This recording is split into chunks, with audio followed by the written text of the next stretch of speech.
Taste the Daily. Tirunelveli Thamirabarani ஆற்றில் வெள்ளப்பெருக்கு கணிசமாக குறைந்துள்ளது.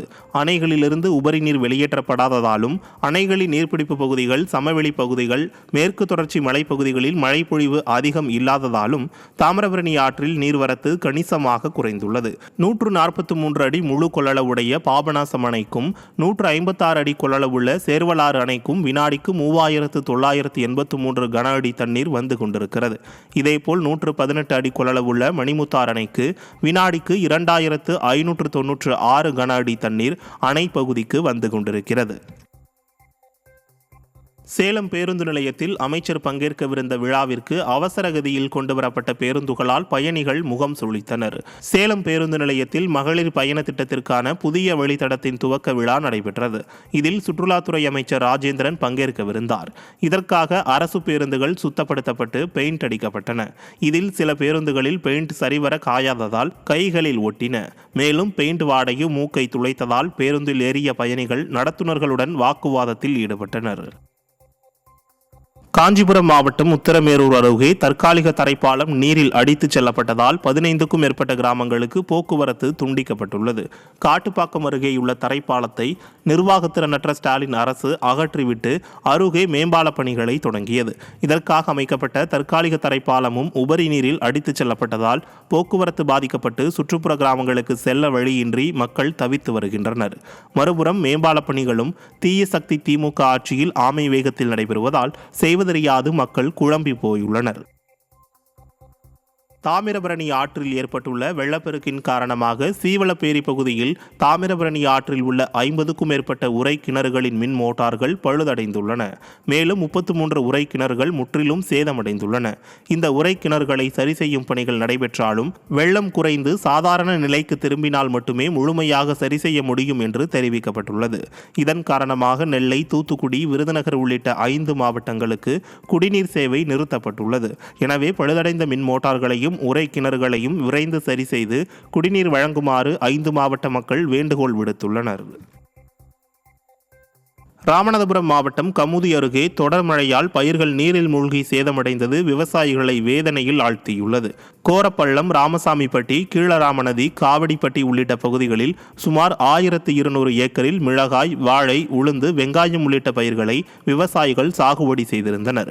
இந்த நிலையில் சில தினங்களாக பெய்த மழையால் விளைநிலங்கள் நீரில் மூழ்கி பயிர்கள் சேதமடைந்தன. இதனால் கவலையடைந்துள்ள விவசாயிகள் பாதிக்கப்பட்ட பயிர்களுக்கு உரிய இழப்பீடு வழங்க வேண்டும் என விளம்பர மாடல் திமுக அரசை வலியுறுத்தியுள்ளனர். மிளகாய் சாகுபடி பண்ண பூராமே முங்கிருச்சு. அந்த அளவுக்கு பயங்கரமான மழை பெஞ்சிருச்சு.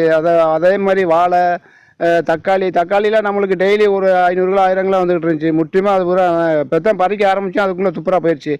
அது மாதிரி இந்த கலெக்டர் வந்து கொஞ்சம் ஆய்வு பண்ணி நேரடியாக பார்த்து இந்த தண்ணி ரொம்ப சேதமாயிருச்சு, அதாச்சும் பார்த்து எங்களுக்கு கொஞ்சம் வாழ்வாதாரத்தை கொஞ்சம் பெருக்கி கொடுத்தா நல்லது. தென்காசியில் அமைச்சர் வருகைக்காக சாலைகளில் உள்ள தடுப்புகளில் அவசரமாக பெயிண்ட் அடிக்கும் பணி நடைபெற்றது பொதுமக்கள் மத்தியில் அதிருப்தியை ஏற்படுத்தியது. மழையால் பாதிக்கப்பட்ட பகுதிகளை சம்பிரதாயத்திற்காக மழை ஓய்ந்த பின்பு திமுக அமைச்சர் ஏவ வேலு பார்வையிட வருகை தந்தார்.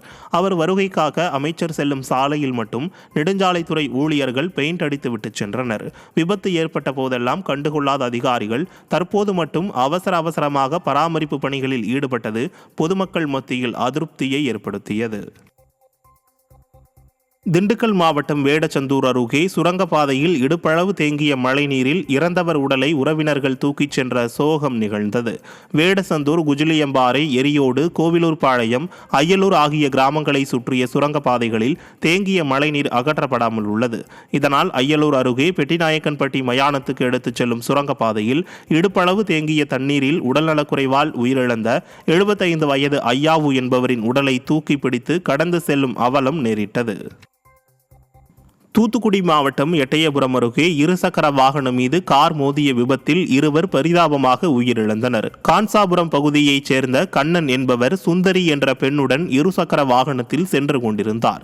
தூத்துக்குடி மதுரை தேசிய நெடுஞ்சாலையில் சிந்தலக்கரை அருகே சென்றபோது பெங்களூரைச் சேர்ந்த தர்ஷன் என்பவர் ஓட்டி வந்த கார் வேகமாக மோதியதில் கண்ணன் மற்றும் சுந்தரி ஆகியோர் தூக்கி வீசப்பட்டு சம்பவ இடத்திலேயே பரிதாபமாக உயிரிழந்தனர்.